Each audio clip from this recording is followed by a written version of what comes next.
कृष्ण। ओम नमो भगवते वासुदेवाय। ओम नमो भगवते वासुदेवाय। ओम नमो भगवते वासुदेवाय। हरे कृष्ण। आप सभी भक्तों का बहुत बहुत हार्दिक स्वागत।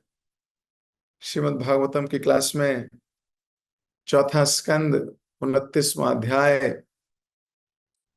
कल हमने बहुत पावरफुल श्लोक पढ़ा था, और कल नहीं, हम इसे कई दिनों से पढ़ रहे हैं। 5 दिन से हमने ये श्लोक पढ़ा। आज उतना ही पावरफुल दूसरा श्लोक है। भागवतम अमेजिंग है। कृष्ण तुल्य भागवतम विभु सर्वाश्रय, प्रति श्लोक के प्रति अक्षरे नाना अर्थ कोय। हर श्लोक के हर अक्षर का अलग ही अर्थ है, नाना अर्थ है, बहुत अर्थ है। हमारे आचार्यों ने बहुत स्वाद ले लेके अर्थ समझाए हैं, लेकिन कुछ श्लोक बिल्कुल डायरेक्ट है। पिछले कुछ दिनों में हमने पढ़ा कि किस प्रकार नारद जी राजा प्रचिन महर्षि को भगवान से आत्म साक्षात्कार करने की योग्यता का सीक्रेट बता रहे हैं। तो 4 चीजें ऐसी बताई जिससे कोई भी व्यक्ति भगवान का आत्म साक्षात्कार करने की योग्यता हासिल कर लेता, क्वालिफिकेशन आ जाती है उसके अंदर। तो वो 4 चीजें थी: श्रद्धा रखना भगवान के ऊपर, उनकी महिमा का श्रवण करना, तीसरा कृष्ण कॉन्शियसनेस का अनुशीलन करना, प्रगति करने का प्रयास करना, और चौथा उनकी लीलाओं को सुनना, श्रवण करना। तो श्रद्धा, महिमा श्रवण, कृष्ण कॉन्शियस एक्टिविटीज को अंगीकार करना, और चौथा उनकी महिमा, उनकी लीला को सुनना, श्रवण करना।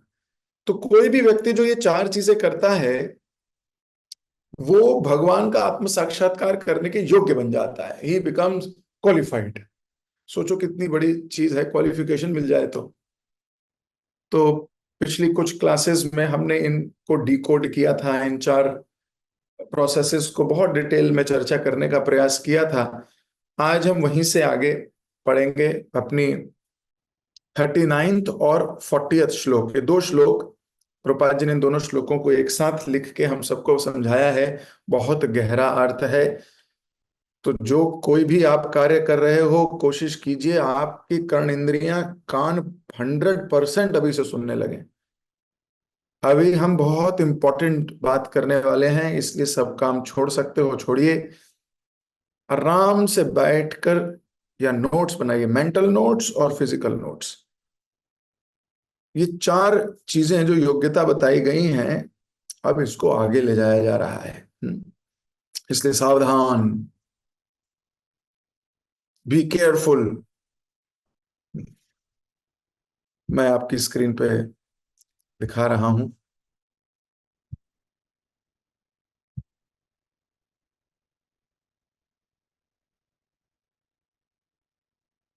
दिख रहा है?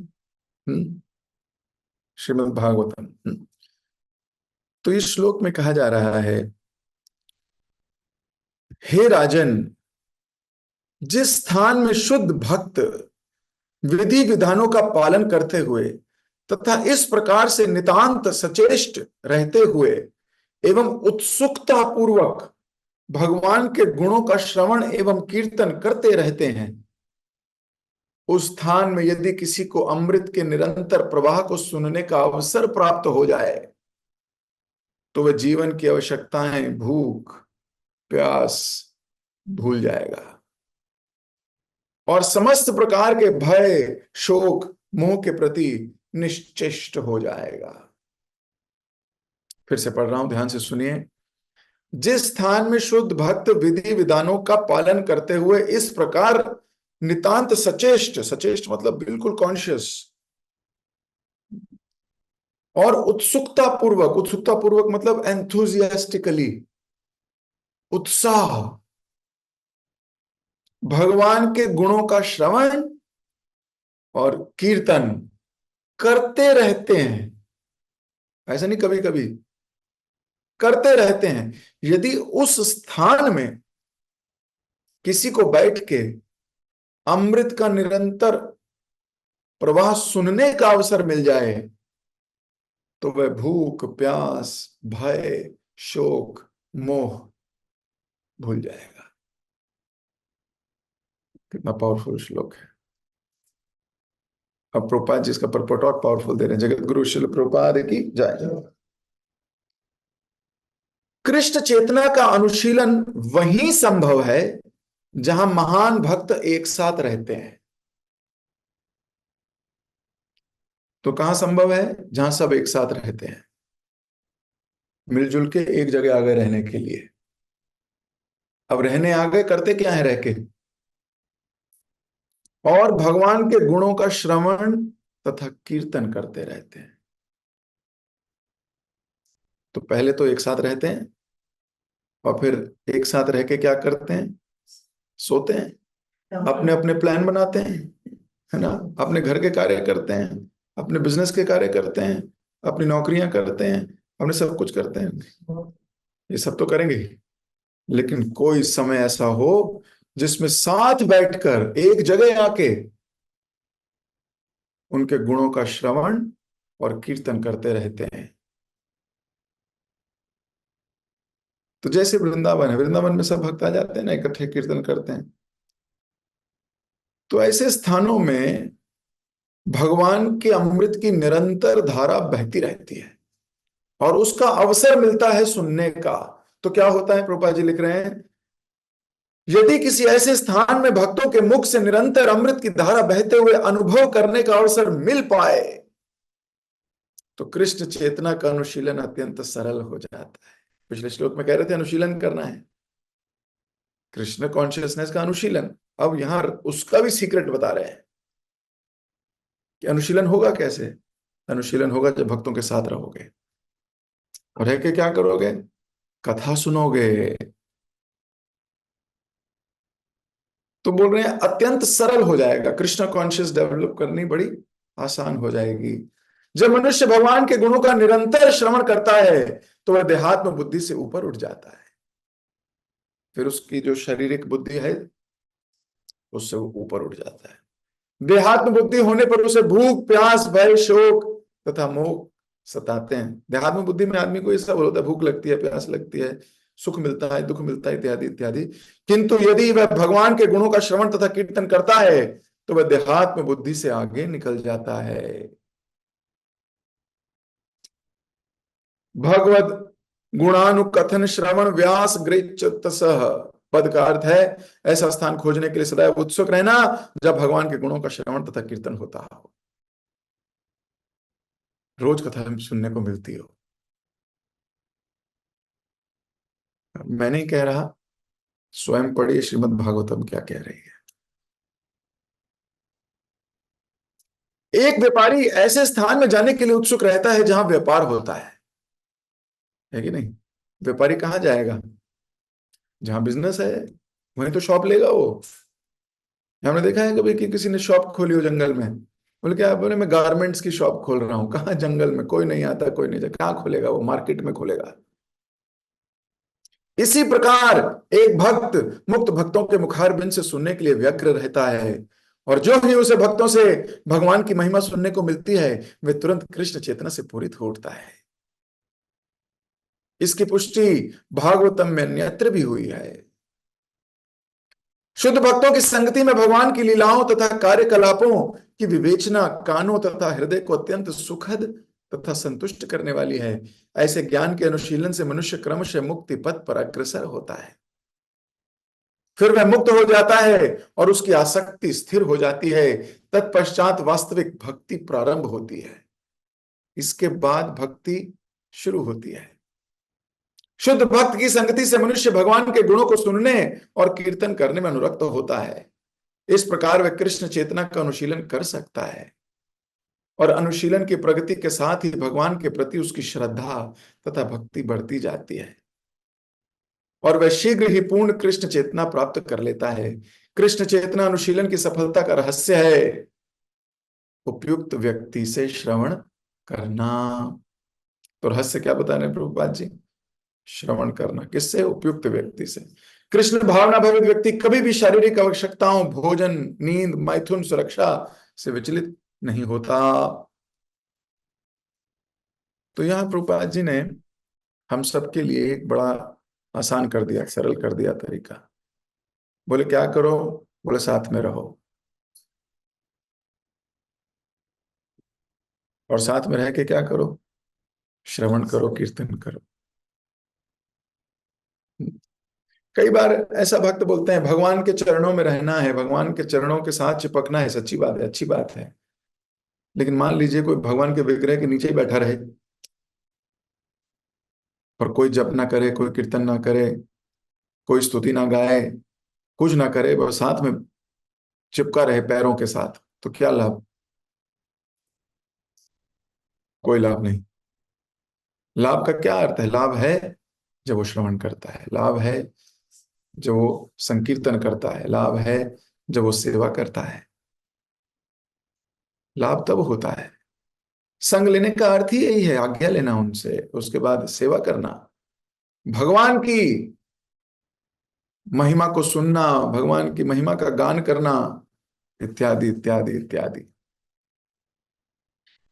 तो जब कोई व्यक्ति इस प्रकार से रहने लगता है, इस प्रकार से जीने लगता है, तो प्रभुपाद जी और नारद जी यहाँ बता रहे हैं उसका शोक, उसका भय, उसकी भूख, उसकी प्यास, उसकी शारीरिक आवश्यकताएं सब समाप्त हो जाती हैं। He become free.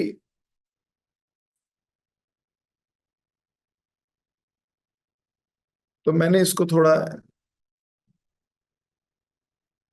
ऐसे बनाया, देखो है ना, सब लोग दिखाई दे रहा है। सो ट्रांसफॉर्मेटिव पावर ऑफ हियरिंग। सुनने से क्या होगा? श्रवण करेगा जब वो भक्तों के बीच में बैठ के, तो इफेक्ट ऑन लिसनर, सुनने वाले के साथ क्या होगा वो मैंने यहाँ ग्रीन कलर में थोड़ा दिखाया है। पहला, फॉरगेट हंगर एंड थर्स्ट, भूल जाएगा भूख प्यास। दूसरा, भय मुक्त हो जाएगा, अभय हो जाएगा। तीसरा, लेमेंटेशन चली जाएगी, शोक, उसको किसी चीज का शौक ही नहीं रहेगा। और चौथा, माया में वो फंस नहीं पाएगा। किसके साथ होगा ये चार चीजें? भागवतम क्या कह रही है, किसके साथ होगा? जो सुनेगा, श्रवण करेगा। अब श्रवण करना मुश्किल हो जाएगा, जब साथ रहते हैं तो बड़ा आसान होता है। हैं, इधर से आ गए, इधर से आ गए, उस फ्लैट से आ गए, इधर से आ गए, सब जगह आ गए, इकट्ठे बैठ गए ना, श्रवण करने लगे आराम से। इस प्रकार वो शुद्ध हो जाएगा, एंगेजमेंट बढ़ेगी, उत्साही होना, ये तीन क्वालिटी होनी चाहिए। ही शुड बी एंथुजियास्टिक, बड़ा उत्साहित होना चाहिए। उत्साह समझते हो ना? मान लो आपको कोई कहे आपकी लॉटरी लगी है 2 करोड़ रुपए की। अरे अभी तो कहा ही नहीं है, इतना मुस्कुराहट आ गई चेहरे पे। अभी तो बताया थोड़ी कहाँ मिलेगी। पर मान लीजिए कोई कहे 2 करोड़ रुपए की लॉटरी लगी है, आपको वहां जाना है, फलानी जगह जाना है, तुरंत 15 मिनट का रास्ता है, जाके ले आइए। अब क्या करोगे? आप भाग के जाओगे, चप्पल भी नहीं पहनोगे, नंगे पैरी भाग जाओगे कि कहीं कोई और ना ले जाए। उत्साह होगा इतना। फिर मान लो घर वाले बोले अरे रूह अफ़ज़ा पी जा, अरे तेरे लिए पकौड़े बनाए हैं थोड़े खा ले, अरे मैगी बनाई है, तो आप कहोगे बाद में आके देखूंगा, अभी रुक जाओ, अभी मुझे भागना है, अभी मुझे बस थोड़ी देर में चला जाएगा वो, नहीं तो कितना उत्साह होगा आपको। वो 2 करोड़ रुपए लेने के लिए कितना एकदम से ऐसा कहे लगेगा। जरा विचार करो, 1 मिनट के लिए जरा सोचो, देखो सोचने पे ही हम ब्लश करने लगे हैं, चेहरे एकदम तरोताजा हो गए। उत्साह भर गया। प्रभु जी बंद करो क्लास, बताओ है कहाँ ये पहले ये बताओ, क्लास आप बाद में लेते रहना। इतनी उत्सुकता बढ़ जाएगी, ईगर हो जाएंगे हम। व्यवसायत्मिका बुद्धि एक कुरु नंदन। जैसे कोई बीमार है, शारीरिक व्याधि है, उसको कोई प्रॉब्लम है बहुत भयंकर, और मान लो उसको बताया जाए फलानी जगह पे इसका इलाज है पक्का। पक्का मतलब पक्का। तो वो क्या करता है? भागता है। भागेगा वो, भागना चाहिए भाई, भागेगा क्यों नहीं भागेगा। और उत्सुकता से उस डॉक्टर के पास जाके बैठ जाए उसके चरणों में, डॉक्टर साहब ठीक करा दो। सच्ची बात है। He will do anything. स्वास्थ्य ठीक होने से मतलब है, सच्ची बात है, उत्साह हो जाएगा उसके अंदर। फिर डॉक्टर कहेगा 5,000 रुपये लगेगा, बोलेगा डॉक्टर साहब 6 ले लो, पर मैं बच तो जाऊंगा ना। है ना, उत्साह होगा। सेम उत्साह हमारा श्रवण के लिए नहीं होता। There is no urgency.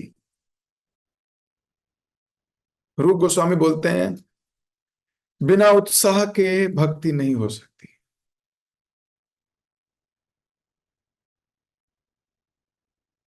बिना उत्साह के भक्ति बहुत मुश्किल है। हम शुद्ध भक्तों के जीवन में देखते हैं, अमर निताय चैतन्य बोली नाचे अमर मन। নাচে আমার মন, বলে নাচে আমার মন, নাচে আমার মন, বলে নাচে আমার মন। দয়াল নিতাই চৈতন্য বলি নাচে আমার মন। केवल निताई चैतन्य बोलते ही मन नाचने लगता है, हमारा नहीं नाचता भाई, हमें नचवाना पड़ता है। भक्त थोड़ा कीर्तन करता है तो फिर एक आधा भक्त जाके किसी को बोलता है उठो उठो नाचो, वो कहते हैं नहीं नहीं, अरे नहीं मैं थोड़ी देर में कर लूंगा, तुम उसको बुला लो उसको। वो बोलते नहीं नहीं उठो उठो चलो डांस करेंगे थोड़ा, भगवान नहीं आज थक, आज बहुत ऑफिस में काम था प्रभु, थोड़ा थोड़ा सेंसिटिव होना चाहिए आपको, थोड़ा।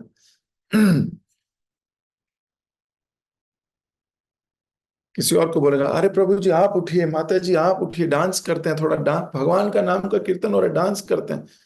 कौन और डांस नहीं है। क्यों? माया पे डांस करने की आदत पड़ी हुई है। अभी थोड़ा ढुपचिक ढपचिक चलाओ फिर देखो। है कि नहीं? आदत पड़ी है।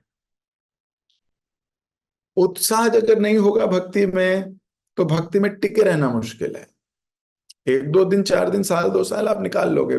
डिफरेंट है, कुछ डिफरेंट एक्टिविटी हो रही है, कुछ डिफरेंट हूं मैं, संसार से थोड़ा अलग कर रहा हूँ, थोड़ा अलग अलग लग रहा है, अच्छा लग रहा है, थोड़ा अलग है। लोग पूछते हैं भाई तुम कहाँ से हो, तो अच्छा यहाँ से हो, ये है। बस जब सब लोग पूछना बंद कर देते हैं तो भाई हो गया भाई, तो खत्म, अब तो उत्साह भी खत्म। हम्म, उत्साह। कथा श्रवण करने के लिए उत्साहित होना, यहाँ पे कथा के लिए बोला गया है ये शब्द। ईगर, एंथुजियास्टिक, उत्साहित। फिर आप सब काम छोड़ के आओगे। हाँ, वो काम होता रहेगा, काम तो रोज होता है। अगर कोई काम आधा घंटा लेट हो जाएगा तो क्या बड़ी बात है। आप अपने जीवन की दिनचर्या को चेंज करोगे, पहले कर लोगे, कुछ एडजस्टमेंट करोगे जीवन में। अब मान लीजिए हम कोई एडजस्टमेंट ही नहीं कर रहे जीवन में, ऐसे चल तो रहा है नॉर्मली, क्या फर्क पड़ता है? फर्क पड़ता है, भागवतम कह रही है। भागवतम कह रही है फर्क पड़ता है। साथ बैठ के श्रवण करने का फर्क ही अलग है ना, फर्क पड़ता है। श्रवण करने के लिए उत्साहित होना। आप कहीं दूर दूर से लेक्चर सुन रहे हो, नो प्रॉब्लम, लेकिन क्या उत्साहित हो? ये क्वेश्चन अपने आप से पूछना चाहिए। क्यों? ताकि हम इस भागवतम के श्लोक को रिकंसाइल कर सकें अपने लाइफ के साथ। आई एम एंथुजियास्टिक मतलब और कुछ करने का मन नहीं उस वक्त, तो क्लास है तो श्रवण है, श्रवण करना है। अगर हाथ में है कुछ परिस्थिति बदलने का, तो परिस्थिति बदलने का प्रयास करेंगे। उससे क्या होगा? प्रभुपाद जी लिख रहे हैं कि कृष्ण कॉन्शियस अनुपालन करना सरल हो जाएगा। अभी तो पहाड़ जैसा लगता है, बहुत मुश्किल है। आप देख लीजिए, जो लोग अकेले रहते हैं, दूर दूर रहते हैं, बहुत मुश्किल है उनके लिए भक्ति पकड़ के रखना, कठिन मार्ग हो जाता है।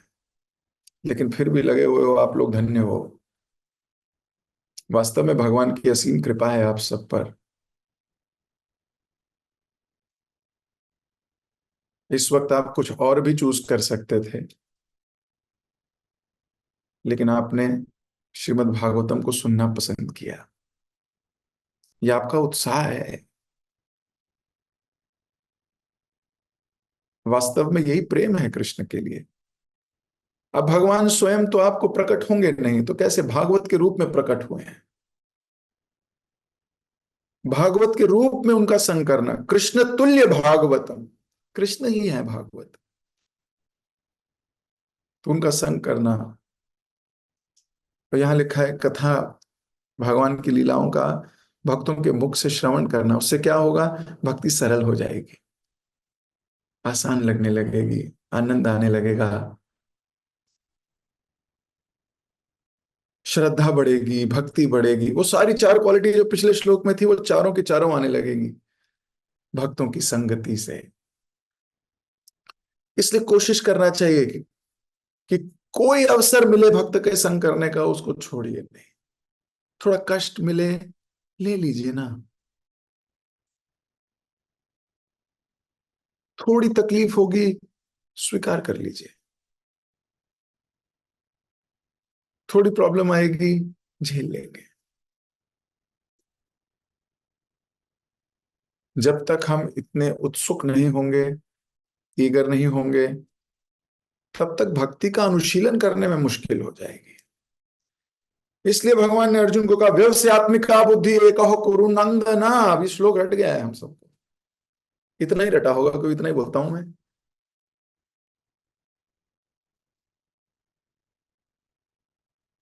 अब देखो, संग किया तो थोड़ा ये इतना ही याद हो गया, ये बहुत बड़ी बात है। तो भागवतम को समझने का प्रयास कीजिए। यहां भागवतम कह रही है कि हे राजन, जिस स्थान में भक्त की विधि, शुद्ध भक्त विधि विधानों का पालन करते हुए उत्सुकता पूर्वक भगवान के गुणों का श्रवण और कीर्तन करते रहते हैं, उस स्थान में अगर किसी को श्रवण करने का अवसर मिल जाए, वो जगह कितनी शुद्ध है। तो भय, शोक, मोह, फिनिश। और क्या चाहिए? इंसान दुखी क्यों है इस संसार में, बताओ आप मुझे। आप विचार कीजिए, दुख का कारण क्या है? या तो भविष्य का भय है, नौकरी छूट गई तो, जितनी अय्याशी से, आराम से, आनंद से संसार में देखो ना, किस चीज का भय है लोगों को? जी रहा हूं, ये मेरी स्टेटस खत्म हो गया तो कैसे मेंटेन करूंगा यही स्टेटस? उस स्टेटस को मेंटेन करने के लिए मुझे पैसा चाहिए, मुझे धन चाहिए, मुझे सारी सुविधाएं चाहिए, उसको मेंटेनेंस करने का। खो गया तो क्या करता है? मेहनत करता है उसके लिए। झूठ तो नहीं बोल रहा मैं, समझ में आ रहा है सबको? यही है भय, तो इसी चीज का है। और किस चीज का भय है हमको? परिजन छूट गए, कोई चला गया, कोई शरीर छोड़ गया तो, धन छूट गए, खो गया तो, कम हो गया तो, इसी बात का भय है इंसान को। भविष्य का, भविष्य सोचता है तो भय होता है। और शोक किस बात का है? पुरानी बातों का शोक है। काश मैं ऐसा कर लेता, काश मैं पहले ही कुछ ऐसा करके रखता, काश मैंने ऐसे किया होता, काश उसी वक्त मेरे साथ ऐसा हो गया होता, काश मुझे ये पास्ट का शोक करोगे, भविष्य का भय करोगे। पास्ट का शोक, भविष्य का भय, और व्यक्ति अपने प्रेजेंट को बर्बाद कर देता है। वो कितना कुछ कर सकता है इस प्रेजेंट में, कितना आनंद से जीवन व्यतीत कर सकता है, प्रसन्न रह सकता है, खुश रह सकता है, बहुत कुछ कर सकता है, लेकिन वो चूज ही नहीं करता है इसको। वो भविष्य के भय को चूज करता है, बोलता नहीं ये थॉट पकड़ के चलता हूं, या पास्ट के शोक को पकड़ लेता है और दुखी रहता है। वहीं प्रेजेंट में कितना आनंद ले सकता है, संसार में भक्तों के बीच में कितना आनंद आ सकता है। अगर 2 मिनट के लिए विचार करें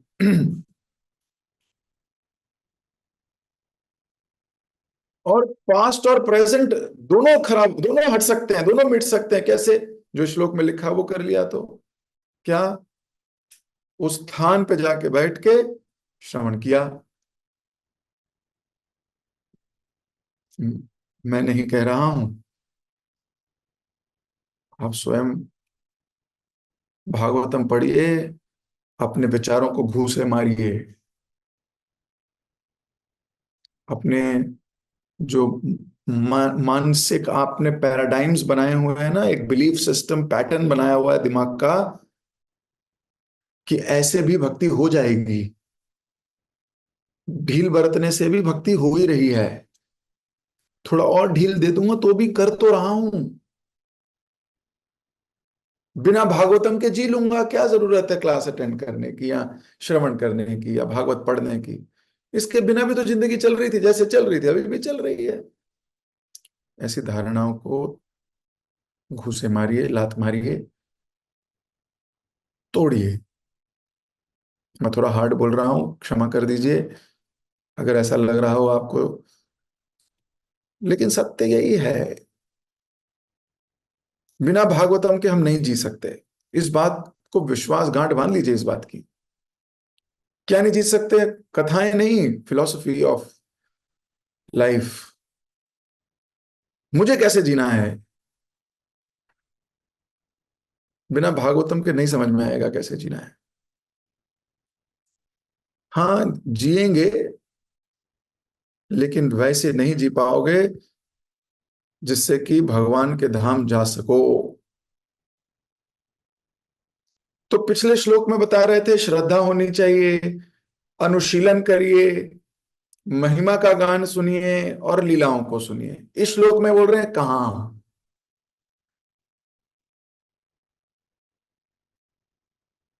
कहाँ और कैसे। ये श्लोक बता रहा है वेयर एंड हाउ। पिछले श्लोक में बताया है व्हाट। तो जीवन में व्हाट, व्हेन, हाउ, ये बड़े इंपॉर्टेंट हैं, and Y. 4 W's and 1 H बोलते हैं जनरली हम इसको। 4 W's and 1 H। What, when, why, where, और 1 H, हाउ। अगर आपके ये फंडे क्लियर हो गए, 4 W and 1 H, तो आप किसी भी इनको आप किसी भौतिक प्रोजेक्ट में भी लगाना, आप सक्सीड हो गए, आप सक्सेस पाओगे, एंड तक पहुंचोगे। क्या करना है? व्हाट, वाई, क्यों करना है, व्हेन, कब करना है, सदा सेव्या श्रीमद् भागवती कथा। व्हेन क्लियर है, वेयर तो यहां बताया गया, वेयर भक्तों के संग में, चाहे कैसे भी ले पाए। जो नहीं ले पा रहे वो ऑनलाइन लें, ये भी सही है, ना से तो अच्छा है। लेकिन जिनके पास ऑप्शन है offline, they must sit and hear offline. Where and how, तो जो 4 उद्देश्य हैं वो कैसे करोगे? उत्सुकता पूर्वक, विधि विधानों का पालन करते हुए। तो यहाँ पे सारे, आप सोचिए भागवतम में एवरीथिंग इज गिवन, सब कुछ मिल रहा है हमको। उससे भूख भी नहीं लगेगी, प्यास भी नहीं लगेगी, भय खत्म हो जाएगा, शोक खत्म हो जाएगा, लेमेंटेशन खत्म हो जाएगी, इल्यूजन चला गया, सब कुछ तो चला गया। अब कितनी मस्त जिंदगी होगी, सोचो जरा 2 मिनट। ना भविष्य का भय है, ना पास्ट का शोक है, कितना मजा आ रहा होगा। अभी नहीं है ना, I am relating it to myself, अभी मेरी भी नहीं है, लेकिन भागवतम कह रही है इसलिए सच होगा। क्योंकि भागवतम में लिखा है, इसका मतलब सच है। मैं उसको हो सकता है अभी 100% स्वीकार नहीं कर पा रहा, लेकिन सच तो यही है। कैसी जिंदगी होगी जब ना भविष्य का भय होगा, ना पास्ट का शोक। तो श्रवण करना, देखो हर बार इस पे बल दिया गया है, श्रवण श्रवण श्रवण। पिछले श्लोक में 2 बार आया, 2 प्रश्न, इस पे तो बिल्कुल ही आ गया कि श्रवण कैसे करो, उत्साह पूर्वक। एंथु भागो, जैसे हमें पता नहीं क्या ही मिल गया हो। रन, इतना ईगर टू हियर। क्या फल मिलेगा? भय शोक मोह तीनों समाप्त हो जाएंगे। समझ में आ रहा है सबको?